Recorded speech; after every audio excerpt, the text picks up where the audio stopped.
Chapter 15. What Came Down the Chimney. Christmas Eve is real quiet.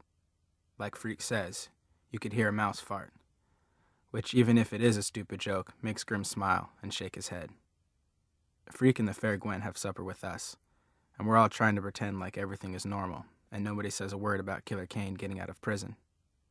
The Fair Gwen is wearing this dark red silky blouse and a long black skirt that almost touches the floor, and her waist is so small she looks like one of those Christmas ornaments, the kind that makes a tingle bell sound when the branches move. Freak is all dressed up, too. He's wearing this tweedy new suit jacket that has patches on the elbows, and Grim says all he needs is a pipe, and he'll look like quite the professor. No tobacco, Freak says. Nicotine is a toxic waste of time. Just the pipe, Grim insists. You don't have to smoke it. Don't get him started on bad habits, Graham says. Maxwell, pass the mint sauce. Mint sauce is one of Graham's specialties, and you'd be amazed how it improves everything, which is why I've been keeping it close by. Anyhow, the food is the best. You can't beat Graham for Christmas or Thanksgiving, or birthdays, and we all eat till we're fit to bust.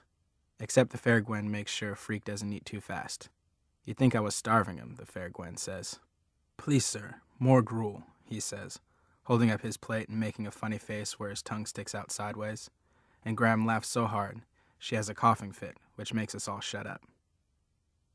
After supper, we sit around like you do, admiring the tree and talking about how lucky we are not to be homeless. And Grim starts telling these old stories about when he was a kid and they got lumps of coal in their stockings. If we are lucky, we got an apple core, he says, or a few orange rinds. Now, Arthur, Graham says, you never got a lump of coal in your life. You're right. We never even got a lump of coal. Can you imagine? My father couldn't afford coal, so he'd write the word coal on a piece of paper and put it in our stockings, and we'd pretend it was a lump of coal. That's how poor we were. The Fair Gwen is laughing to herself and shaking her head. Graham says, how can you tell such lies on Christmas Eve? I'm telling tales, my dear, not lies. Lies are mean things, and tales are meant to entertain.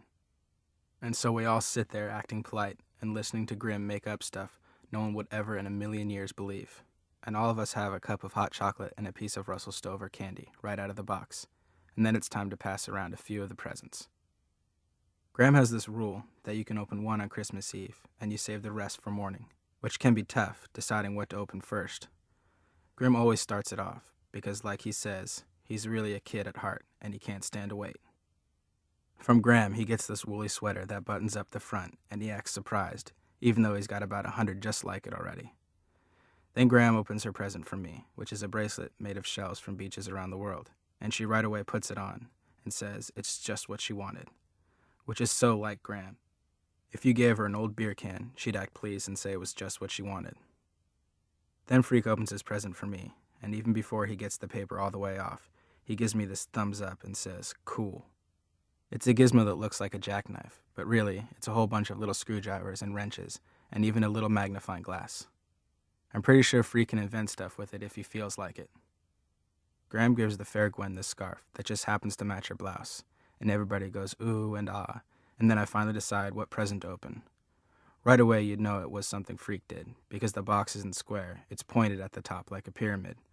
And instead of regular wrapping paper, he's got Sunday comics taped all over it, and it's driving me nuts trying to figure out what would fit inside a pyramid-shaped box. Freak seems like he's just as excited as me, even though he already knows what he put inside. Take off all the paper first, he says. There's a special way to open it. Real careful, I peel off all the paper. And the thing is, it's not a pyramid-shaped box he bought somewhere. He made it. You can see where he cut out the pieces of cardboard and taped them all together, and written on the sides of the pyramid are these little signs and arrows. Follow the arrows, he says. The arrows point all over the place, and I have to keep turning the pyramid around until I finally get to this sign that says, press here and be amazed. Go on, Freak says. It's not an explosive device, silly. It won't blow up in your face. I press the spot on the pyramid, and all of a sudden, all four sides fold down at the same time, and I'm looking inside the pyramid, and just like Freak promised, I'm amazed. The young man is a genius, Grim is saying, and I don't use that word lightly.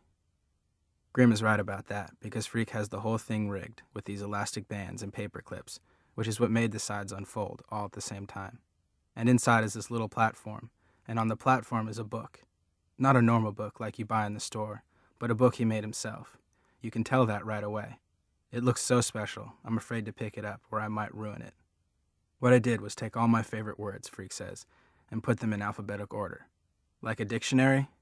Exactly, Freak says, but different, because this is my dictionary. Go on and look inside. I open up the book the way he asked, and the pages smell like ballpoint pen.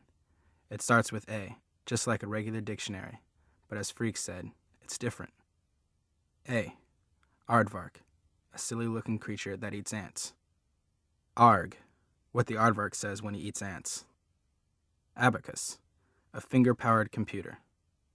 Abscissa, the horizontal truth. You don't have to read them all tonight, Freak says. Save some for tomorrow. I gotta tell you, though, you're gonna flip when you see what I did with the Z's. This is the best, getting Freak's dictionary. Everything else is extra. I figure it will take forever to fall asleep, because my head is full of stuff. Grim and his written down lump of coal, the pyramid with a special book inside, and how fat, wet flakes of snow were falling when the fair Gwen towed Freak home in his American flyer wagon, and the way he was pretending to boss her by saying, "On Donner, on Dasher, on Guinevere," and she's telling him to shut up or she'll leave him outside until he turns into a snowman. Which must be why I'm dreaming about a little snowman who looks like Freak. The snowman keeps saying, "Cool, cool," and when I wake up, I can feel the cold coming into my bedroom, which is weird because it's always warm in the down under, with the furnace right next door. I think I hear the wind right there in the room, except it's not the wind. Someone breathing. Someone who rises up darker than night, as big as the room, and puts a giant hand on my face and presses down. "Don't say a word, boy," he whispers, "not a sound." I try to move, I try to shrink myself back into the bed, but the hand follows me down. The hand is so hard and strong, I can't move, and it feels like my heart has stopped beating. It's waiting to see what will happen next. "I came back," he says, "like I promised."